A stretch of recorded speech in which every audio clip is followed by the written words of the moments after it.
7 already തന്നെ ഞാൻ പറഞ്ഞു കഴിഞ്ഞു. അത് ഓരോന്നായിട്ടാണ് നമ്മൾ ചർച്ച ചെയ്തുകൊണ്ടിരിക്കുന്നത്.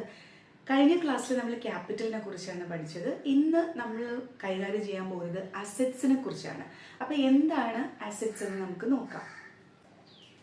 അസറ്റ്സ് 2 തരത്തിലുണ്ട്. അതായത് ഫിക്സഡ് അസറ്റ്സും ഉണ്ട്, കറണ്ട് അസറ്റ്സും ഉണ്ട്. പ്ലാന്റ് ആൻഡ് മെഷീനറി, ഫേർണിച്ചേഴ്സ്, ഒരു ലോങ് പീരീഡിൽ നിലനിൽക്കുന്നതെല്ലാം ഫിക്സഡ് അസറ്റ്സ് ആണ്.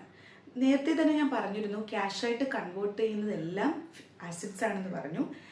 അപ്പോൾ മണി വാല്യൂ ഉള്ള എന്തിനേയും നമുക്ക് അസറ്റ്സ് എന്ന് വിളിക്കാം. ഇപ്പോൾ ഫിക്സഡ് അസറ്റ്സ് ലോങ് പീരീഡിൽ നിലനിൽക്കുന്നവയെല്ലാം ഫിക്സഡ് അസറ്റ്സ് ആണ്. ഷോർട്ട് പീരീഡിൽ നിൽക്കുന്ന അസറ്റ്സ് ഒക്കെയാണ് കറണ്ട് അസറ്റ്സ് എന്ന് പറയുന്നത്. അതായത് നമുക്ക് ഇങ്ങോട്ട് പണം